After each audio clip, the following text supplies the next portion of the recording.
할렐루야. 광고 드린 것처럼 저희 교회는 총회주일로 이번 주일을 지킵니다. 저희 교회가 속해 있는 교단은 대한예수교 복음교회입니다. 영어로는 포스큐아교회라고 합니다. 그래서 포스큐아교회 한국 총회이죠. 우리나라에는 많지 않지만 필리핀이나 브라질 등등 여러 나라에 미국을 비롯한 거의 160여 개국에 우리 포스큐아 교회가 있습니다.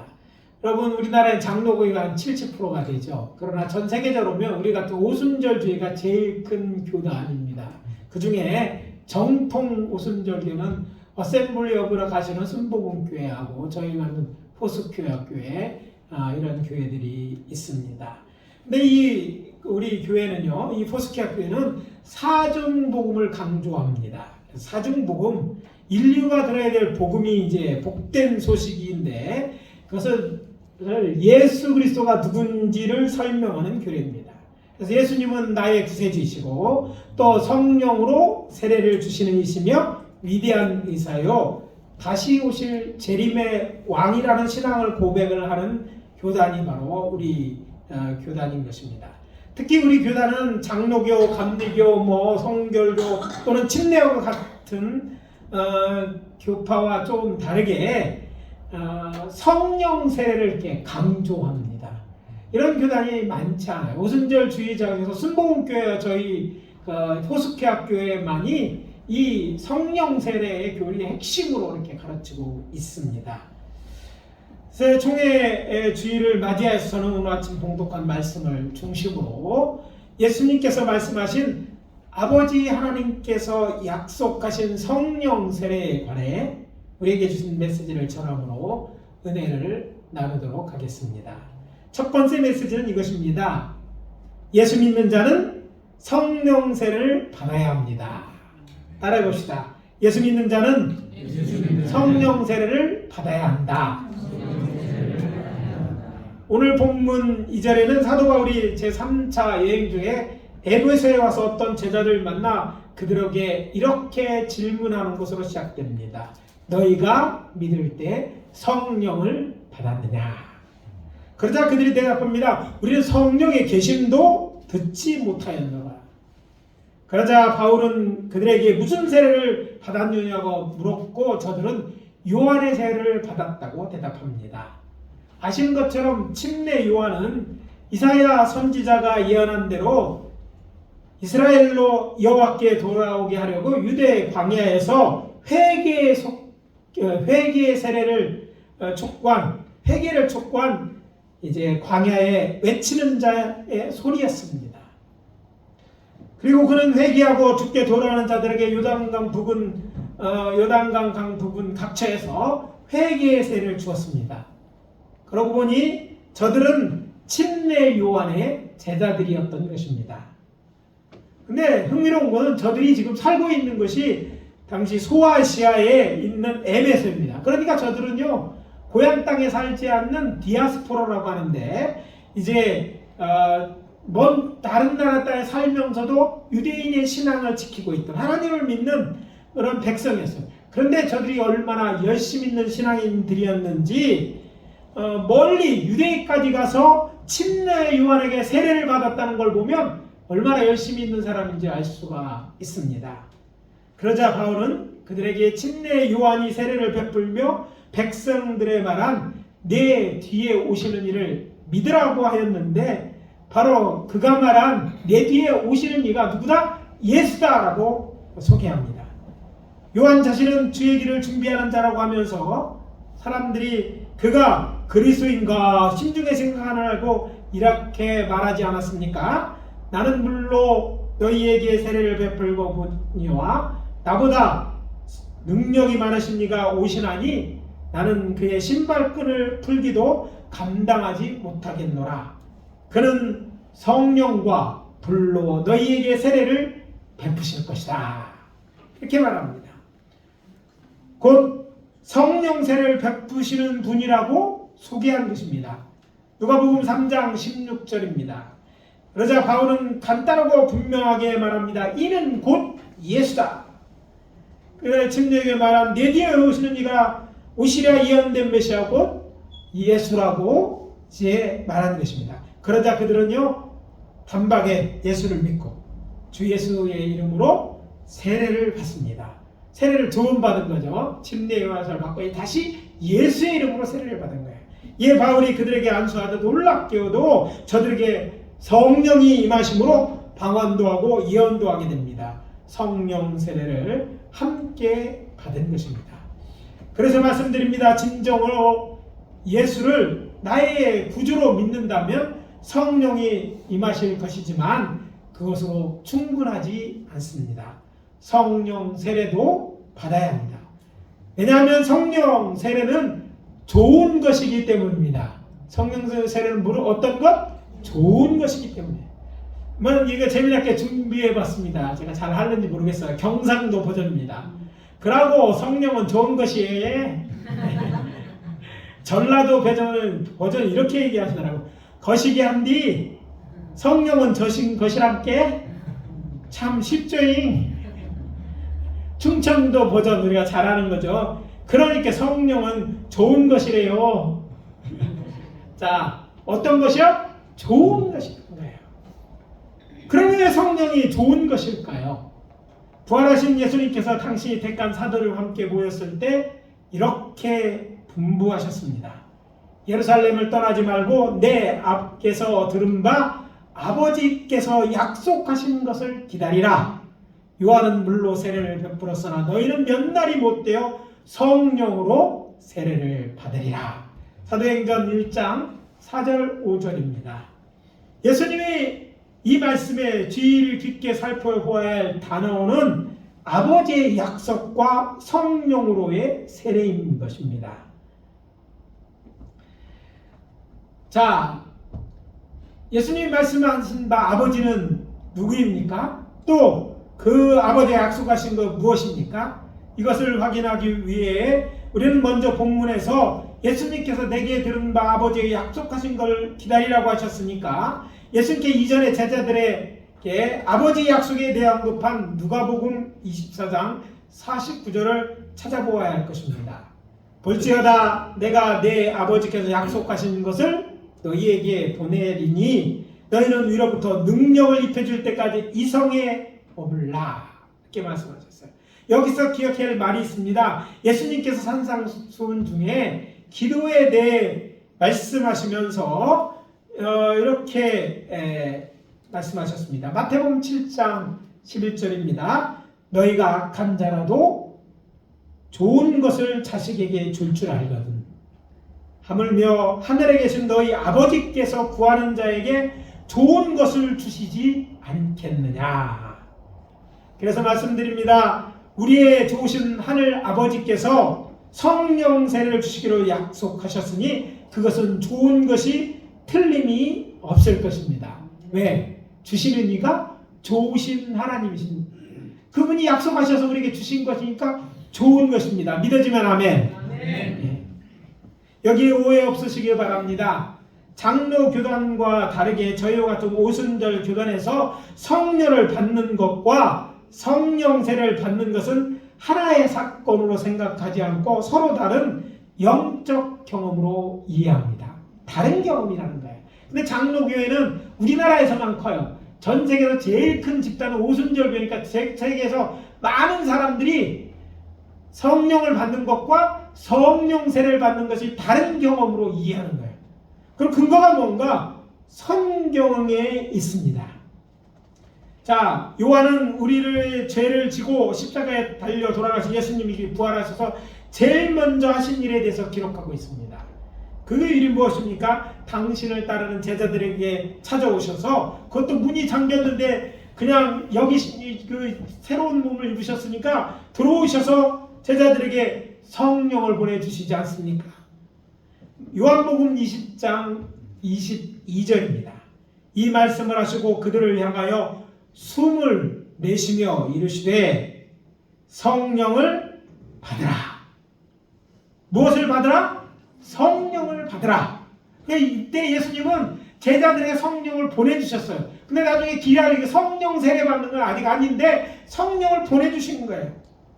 여호와께서 흙으로 사람을 지으신 후에 생기를 코에 불어넣어 생영, 영이 살아있는 사람을 만드셨어요. 우리는 원래 영이 살아있어야 되는 사람이에요. 근데 죄를 지으니까 그 영이 죽어버린 거야.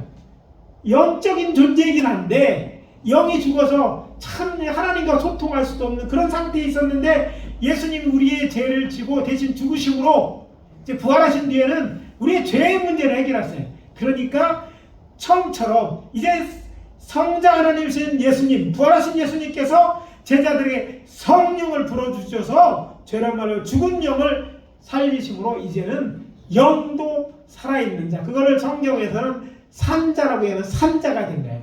그래서 신학적으로 말하면 세상에는 산자와 죽은 자가 있어요. 물론 뭐 죽은 자는 다 무덤에 가 있다고 생각하지만 여기 육신은 살아있는데 영이 죽은 자는 언젠가 죽을 것이기 때문에 죽은 자라고 말하고, 영이 살아있는 자는 산자라고 얘기하는 거예요. 오늘 조연학교의 성도님이 예수를 영접하였는데 이제는 전에와 다른 존재가 된 거예요. 겉으로 변한 거였죠. 그 영이 이제 살아났기 때문에 산자가 되고 하나님의 백성이 된 것이에요. 이게 엄청난 변화인 거예요. 영이 살아있어야지 영원히 사는 거예요. 영이 죽어있으면 지금은 살았죠. 시간이 지나면 어떻게 돼요? 죽어 흙으로 돌아가고 나중에 영벌에 처해지는 지옥불에 들어가서 영원히 불타는 불에서 죽는, 살아있으나 죽은 것 같은 존재로 영원히 살게 되는 거예요. 예수 영접한다는 게 이렇게 좋은 일에 무엇이 와서 성령이 우리에게 오셔야 되는, 그 성령을 예수님은 보내주셨어요. 그래서 예수를 믿는 자들을 믿을 때 이 성령, 보내신 성령이 그 안에 들어오셔서 그 영을 살리시는 줄 믿으시기 바랍니다. 그래서 예수 믿는 자들은 다 성령을 받은 사람들이고 성령이 살아요. 이날이 언제냐면 보리의 초실절이었어요. 근데 부활 승천하신 예수님께서 승천하신 지 꼭 열흘째 되는 날이고, 보리의 초실절로부터 50일째 되는 날인 오순절날, 곧 미래의 초실절인데, 이날 하나님 아들께로 성령을 받아 예루살렘 성전의 성령세를 삼아 간절히 기도하는 제자들에게 기름 붓듯이 성령을 충만하게 쏟아부어 주신 것입니다. 곧 성령세를 베풀어 주신 것입니다. 이로써 하늘 아버지의 약속이 확실하게 성취된 것입니다. 할렐루야. 네. 두 번째 메시지는 이것입니다. 성령세를 받으면 권능이 임한다. 자, 따라해 봅시다. 성령세를 받으면 권능이 임한다. 우리는 오늘 본문 6절에서 이전에 요한의 제자였던 저들이 예수를 믿고 침례를 받았을 때 사도 바울이 그들에게 안수하자 저들에게 성령이 임하여 저들이 방언도 하고 예언도 하셨다는 문장에 주의를 기울여야 할 것입니다. 저들이 방언을 하고 예언을 하였다는 것은 저들이 성령 세례를 받았다는 말인 것이죠.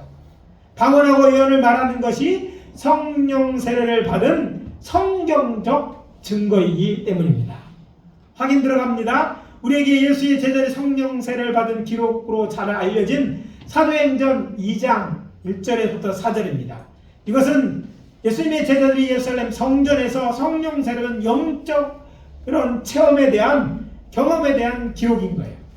참고로 저는 수차례에 걸쳐 일반적으로 신앙인들이 이 사건이 마가의 다락방에서 일어났다고 믿고 있습니다. 그래서 뭐 성령 충만을 마가의 다락방 막 이렇게 부르잖아. 근데 그것이 잘못되었음을 성서적으로 신학적으로 이미 말씀드렸기 때문에 다시 설명드리지 않습니다. 그것은 마가의 다락방이야. 밤에는 마가의 다락방에서 기도했어. 그러나 낮에는 성전, 왜냐하면 성전은 어떤 곳이에요? 기도하는 집이기 때문에 낮에는 거기 가서, 그리고 그날은 오순절이에요. 하루밖에 없는 명절이기에 여러분 명절이면 명절날 고향 가듯이 이 명절은 하나님에 대한 명절이고 어디가 있어야 돼? 당연히 하나님의 성전에 가 있어야 되는 거예요. 그러니까 낮에는 성전에서 기도하다 그들이 성령세를 받은 것이 확실하다는 얘기인 것이죠. 그래서 이를 받았어요.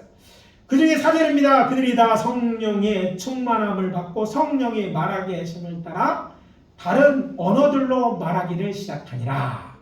본문에서 저들이 성령의 충만을 받았다는 말은 처음으로 이제 성령 충만을 받았다는 말이고, 이런 영적 경험을 성령 세례라고 부르는 것입니다. 이것도 전에 말씀드렸게 다시 설명드리지 않습니다. 이 교회 담임 목사이며 또 저는 오순절 신학자인 저를 믿고 한번 따라해 보시기 바랍니다. 성령 세례는 첫 번째로 성령으로 충만해야 되는 영적 경험을 말한다.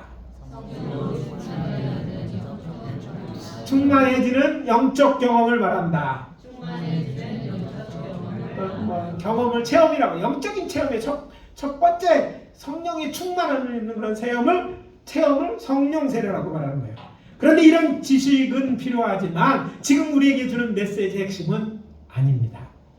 이번 메시지의 핵심은 이렇게 성령 세례가 임할 때 권능이 임한다는 거예요. 따라해봅시다. 권능이 임한다. 무엇이 임한다? 권능이. 성령으로 충만하게 하면 이전에 성령 받을 때하고는 달라요. 권능이 임하는 거예요. 따라서 사도행전 2장 4절과 본문인 19장 6절에 저들에게 어떤 권능이 임했는지 잘 나타나 있습니다. 그것이 무엇입니까? 방언과 예언입니다. 저들이 성령으로 충만해지니까 저들의 입에서부터 이전에 배우지 않은 언어로 말하는 거예요. 방언은요, 배운 언어를 말해요. 영어를 하고 불어를 하고 배운 걸 말하는 게 아니에요. 배우지 않은 말을 막 하는데 사람들은 모르는데 아는 사람들, 방언을 통역하는 사람만, 그리고 하나님만 아는 그런 말을 말하는 거예요. 이게 방언이라고 말하는 거예요. 이런 방언을, 때로 이 방언은요, 다른 사람들이, 이방인들이 듣기에 그 나라 말로 들리기도 합니다. 그런데 이런 배우지 않은 말을 그냥 자기 입에서 나오는 거야. 그러니까 누가 시키는 거야? 성령이 우리 혀를 주장해서 그 말을 하게 하는 게 방언입니다. 그 다음에 예언이 뭡니까? 장래일을 말하는 거예요. 보통 사람 미래에 돼야 되는 일을 모르잖아요. 물론 예언하는 사람 중에 로또 번호가 몇 번인지 뭐 아는 사람 잘 없지만 앞으로 어떤 일이 일어날 거라는 그런 예언들이 임하는 거예요. 그런 일이 임하는 것을 통해서 볼 때 이건 사람이 하는 일이 아니잖아요. 뭔가 다른 게 내 안에 달아진 게 뭡니까? 성령이 내 안에 충만하게 되실 때 이런 역사예요. 그래서 구약시대에 하나님의 성령이 임할 때 저들이 뭐를 말했어요? 예언을 말했던 거예요. 선지자들이 성령의 충만한 가운데 하나님의 영에 감동되었다고 표현하죠. 구약에서는. 그럴 때 저들이 장래일을 말한 거예요. 예언을 말한 것처럼 성령으로 충만한 선지자가 아님에도 불구하고 우리가 말하는 거예요. 물론 선지자의 은사를 받은 사람도 있지만 예언자의, 그러나 보통 사람들도 그렇게 예언해. 그건 뭐 간단한 것일 수 있고 나의 가정에 갈 수 있고 이런 건데 그 사람에게 그런 것이 임하는 거예요. 이것이 전부가 아닙니다. 예수님이 당시 종교자들로부터 십자가에 못 박혀 죽었잖아요. 그런데 사람들은, 예수님의 제자들은 그러고 난 다음에 저들이 두려웠던 거예요. 자기도 잡아가지고 예수님처럼 처벌할까 두려웠어요. 왜냐하면 예수님이 유대인 종교들에게 죄인이라고 추적된 것은 그가 하나님을 아버지라고 말한 거예요. 신성모독죄인데, 신성모독한 예수를 따르니까 추종자는 같이 신성대로 처벌할 수 있었기 때문에 그들이 두려웠어요. 게다가 저들은 로마 군인들을 두려웠어요. 왜냐하면 예수를 잡아 죽였는데 어떤 명분으로 예수를 십자가에 못 박았습니까? 로마가 인정하지 않는 유대인의 왕이었기 때문에. 그러니까 예수를 따른다는 건, 예수의 제자라는 말은 메시아, 곧 예수를 따르는 자들이었으니까 로마의 입장에서는 반역죄였어요. 반역죄는 뭐예요? 십자가였어요. 그러니까 저들은 무서웠더라서 예수님 부활하신 후에 제자들을 찾아갈 때 저들은 문을 걸어다녔다. 밤에 문 걸어다니는 도둑들하고 그런 의미보다는 저들이 두려워서 사람들이 자신을 알지 않고 비밀스럽게 하기 위해서 문을 잠갔다는 표현이에요. 그렇게 두려움이 있어서 그래서 그들의 나다니지 않고 모여 있었던 것인데, 저들이 성령 충만을 받다 담대하게 나가서 예수가 부활하셨다고 전하기 시작했어요. 자기네들이 예수가 제자인 걸 막 드러내놓고 얘기하기 시작한 거예요. 그뿐입니까? 복음을 전하기 시작했습니다. 그리고 병자들을 고치기 시작했어요. 그들이 기도하면 병자가 낫는 거야. 그래서 당시 예루살렘 성에 무슨 일이 일어났는지 누가는 사도행전 2장 43절에 이렇게 기록하고 있습니다. 뭐라고 기록하고 있을까요? 사도들로 말미암아 기사와 표적이 많이 나타나니. 뭐가 일어났다는 거예요? 기적이 일어났다는 거예요. 기적이 일어났다는 거예요. 그리고 기적 그것도 조금만이 아니라 많이 나타났다고 기록했어요. 이뿐이 아닙니다. 이어지는 말씀을 각기 자기의 것을 내어놓아 필요한 사람에게 나누어지고, 마음을 같이 성전에 모이기를 시고 집에서 음식도 나누고 하나님을 찬송하니까 예루살렘 교회가 크게 부흥되었다고 기록되어 있습니다. 와, 성령의 권능이 임하자 이런 놀라운 역사가 일어난 것입니다. 그러고 보니 성령의 권능은 방언하고 예언하고 병 고치는 것이 전부가 아닙니다. 신학자이기도 한 사도 바울은 이런 성령의 역사에 대해 고린도전서 12장에서 신령한 것들이라고 하면서 잘 정리해서, 우리 성경이 참 번역이 잘 됐어요. 영어로는 이렇게 번역 못해. 왜? 형용사 뒤에 반드시 명사가 있어야 돼. 그러니까 여기다가 기프스라는 은사라는 단어를 집어넣었어요. 그래서 성령의 이거를 9가지 은사라고 얘기하는데 성령 그 원어에 보면 신령한 것, 헬라어나 우리말하고 똑같아요. 우리는 형용사만 써도 내용이 전달. 그래서 우리는 신령한 것 하면 다 아는데 미국 사람 신령한 단어 뭐가 있어야 되니까 다른 단어를 집어넣었던 거예요. 그래서 이제 사람들은 고린도전서 12장 7절 10절까지를 성령의 9가지 은사라고 말하지만 사실은 그렇게 되어 있죠. 성령 충만할 때 우리 안에 계신 성령님께서 우리 각 사람들의 유익을 위해, 무엇을 위해? 유익을 위해, 각 사람들이 유익하기 위해 고린도서 12장 7절에서부터 10절까지 그분의 뜻대로 나누어주는 은혜가 나타냈는데 이것을 바울은 성령의 나타남들이라고 명해요. 그러니까 이 명사로 사용해야 되기 성령의 9가지 나타남들에 대해서 기록하고 있는 거예요. 이런 은혜들이 우리에게 임하면 그는 나한테 뭘 나타나는 은사가 아니라 내가 은사를 받는 거예요. 임하면 우리 안에 예수님의 보내심이 충만하게 있음을 확인할 수 있는 거예요. 그래서 이런 은사가 나타나면 성령 세례 받은 거예요. 충만해진 경험이 있는 거예요. 그러면 내가 모든 성령으로 말미암아 지혜의 말씀이나, 자, 첫째는 지혜의 말씀이나 지식의 말씀이 임하는 거예요. 성령이 내 안에서 그걸 주시는 거예요. 그리고 성령을 때문에 믿음이 생겨. 이전까지 안 믿었는데 믿음이 생기는데 큰 믿음이 생기는 거예요. 그 다음에 뭐가 생깁니까? 우리말 성경에서 병 고치는 은사라고 됐는데 이건 제가 계속 한국에 오면서부터 이게 병 고치는 잘못된 번역이에요. 오역이. 원어를 그대로 보면 성령의 그냥 은사라고 돼 있어요.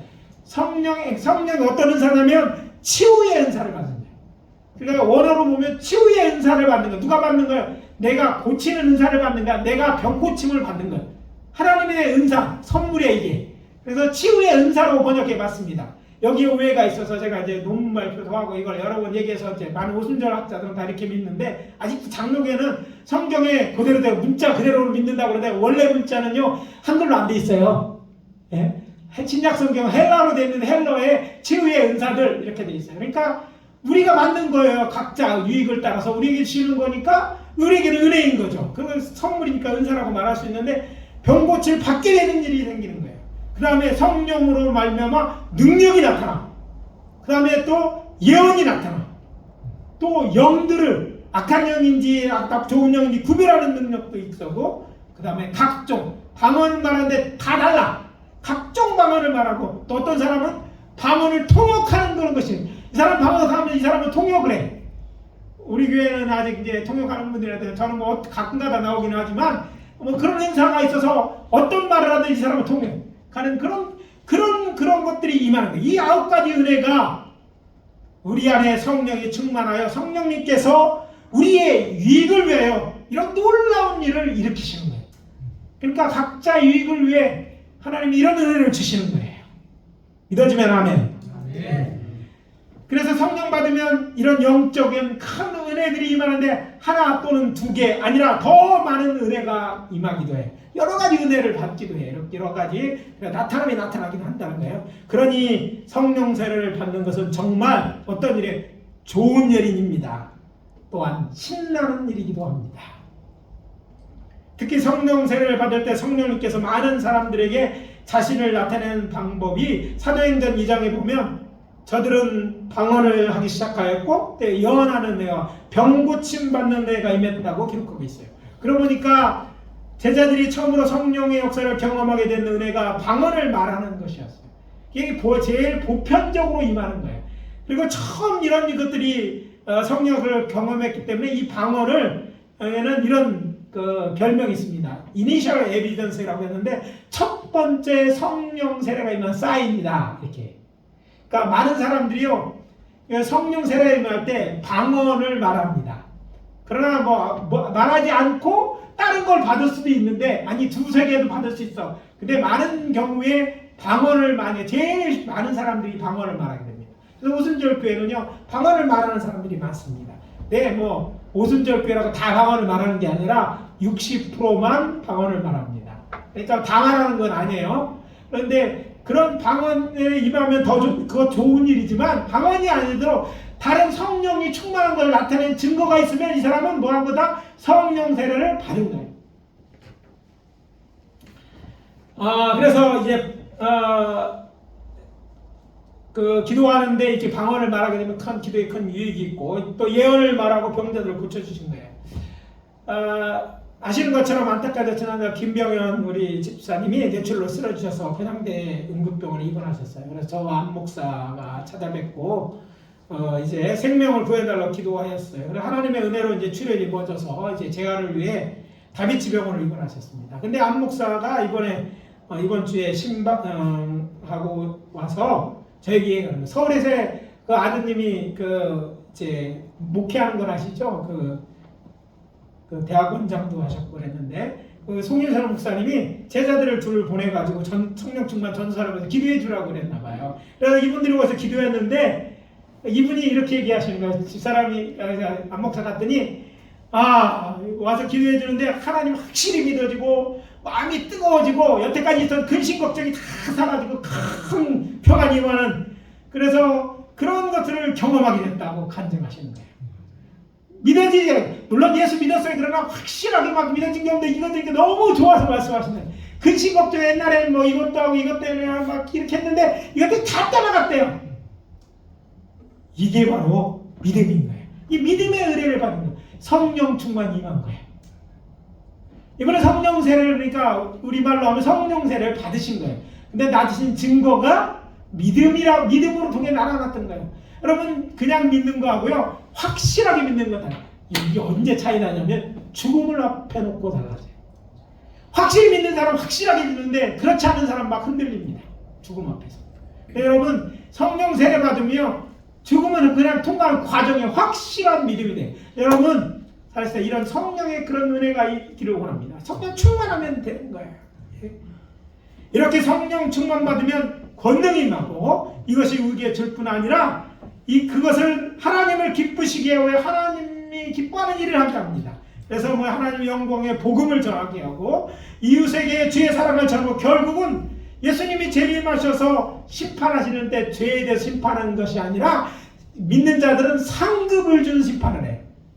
상을 주는 심판을 하시는데 이때 우리의 한 일에 따라 공로가 인정되어서 상을 받게 돼 큰 상을 받게 될 거예요.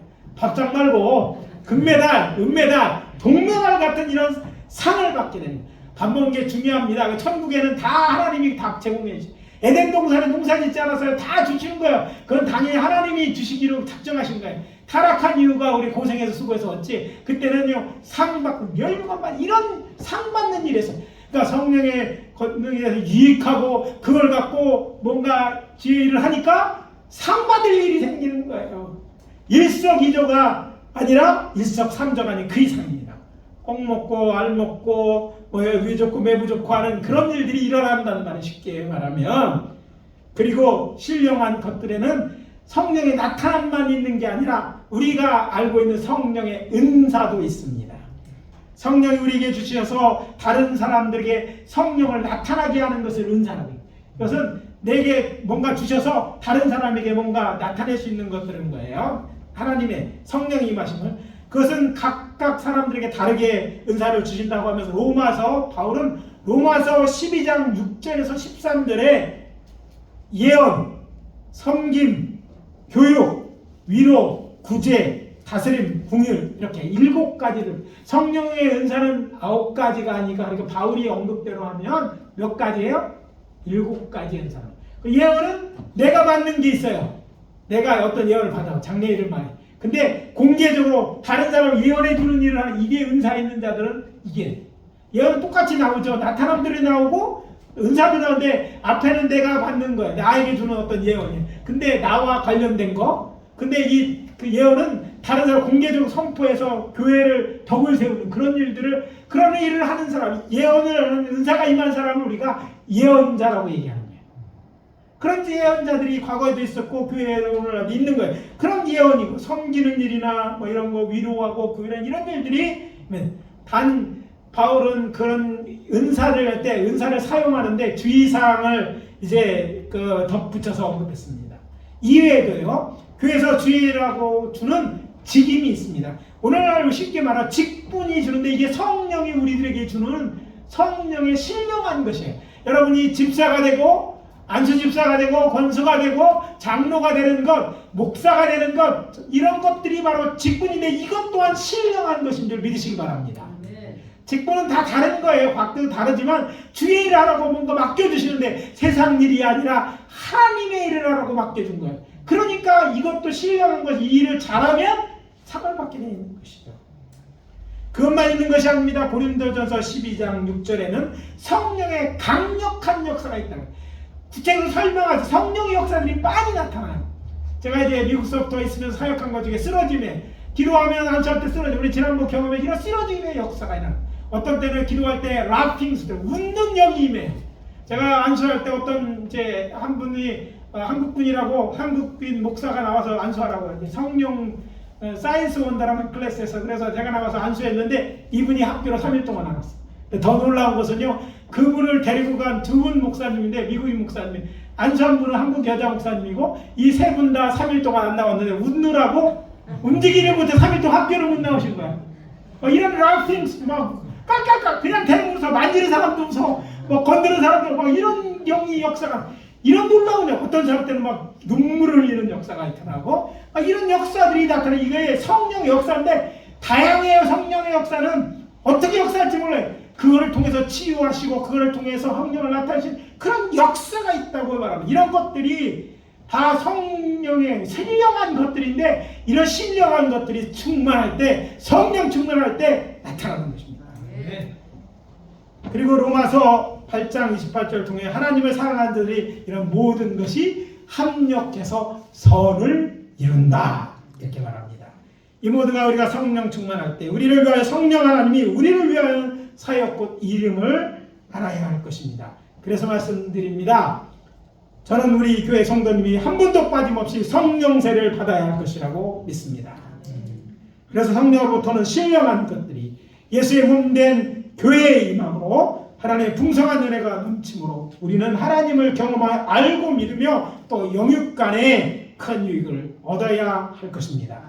그래서 세 번째 짧으면서도 강력한 메시지를 전함으로 마무리합니다. 세 번째 메시지는요.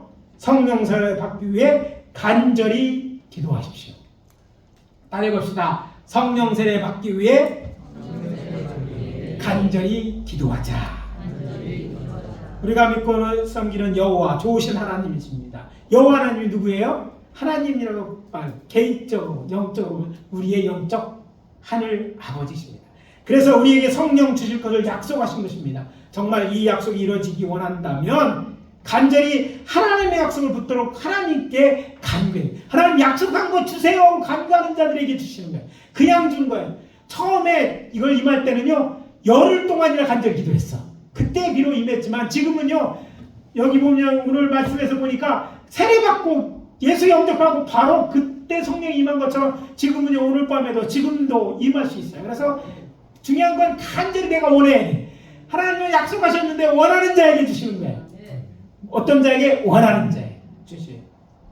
정말 약속은 그러면 뭐예요? 이렇게 원할 때 돼요.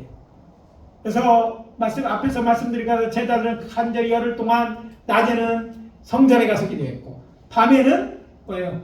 다락방에 모여서 이렇게 기도했습니까? 근데 그들에 대한 기록에 이런 말씀이 있어요. 그들이 오로지 기도에 힘쓰더라 이렇게 했어요. 기도했어요. 사도행전 바로 1장 14절. 저들이 오로지 기도했어요. 딴 게 한 게 아니라 기도했더니 뭐예요? 오로지 기도했는데 기도 하나만으로 뭐예요? 하나님이 약속하신 것이 임했다는 거예요. 이것이 오늘의 키포인트인 거예요. 오로지 기도했다. 따라해봅시다. 오로지 기도했다. 성령 세례를 받는 법을 그번에 오로지 기도했대. 이것이 성령 세례를 받는 방법이고 그때부터 지금까지 제자들이 성령 세례를 받는 방법이기도 합니다. 거기에다가 오늘 본문이 중요해요. 바울이 에베소 만에서의 제자들에게 사용한 또 다른 성령 세례를 받는 방법이 하나 되어 있습니다. 그것이 뭡니까? 바울이 전하는 복음을 듣고 예수를 믿기로 작정하고 세례를 받았을 때 바울이 저들에게 무엇합니까? 안수할 때 성령이 역사하셔 저들 12사람이 함께 성령을 받았습니다. 바울도 아나니아를 기도할 때 뭐가 됐어요? 성령의 충만함을 받았던 것처럼 이런 기도할 때 그러니까 하나님의 성령의 기름 부으심이 임한 자들, 성령 충만한 자들, 특히 목회자들이 안수 기도할 때 뭐가 해? 성령으로 세례가 임하는 거예요. 그래서 아까 말씀드린 김명희 그들이 주의 이름으로 와서 기도할 때 그들을 통해서 성령의 충만함, 성령 세례가 임했던 거예요. 그래서 말씀드립니다. 새롭게 예수를 믿기로 작정하시거나 아직 성령 세례를 받지 못한 분들은 금요일 심야 기도회나 나오시거나 또 따로 개인적으로 저희에게 오셔서 아니면 목회자들에게 우리 교회 목회자들에게 성령 세례를 위해서 기도해달라고 부탁하는 거예요. 안수기도도 부탁하고 또 여러분 자신도 성령 세례를 위해서 기도할 때 그렇게 할 때 여러분도 성령 세례를 받게 될 것입니다. 꼭 받게 될 것입니다. 믿어지면 아멘. 그래서 성령 충만 받아서 어떻게 돼? 우리가 권능을 가지고 이제 주의하고 하나님 예수의 부활을 전한 자들뿐 아니라 우리에게 주는 영육간의 큰 유익을 누리게 되시기를 예수 그리스도 이름으로 축복합니다. 성령 세례받아 성령 충만한 신앙생활하시는 사랑하는 성도님 되시기를 주 예수 그리스도로 축복합니다. 축복합니다. 다 같이 기도하십니다. 아버지 하나님 주의 은혜와 사랑을 감사합니다. 바울이 에베소에 있을 때 요한의 제자들에게 예수 너희가 믿을 때 성령을 받았느냐 말씀하신 후에 받지 않았다고 했을 때 아버지 하나님 저들이 예수 이름으로 세례받게 하고 또 더 나아가서 안수할 때들이 성령을 받았던 것처럼 이제 우리도 성령 세례 받는 자들 되게 하여 주시옵소서.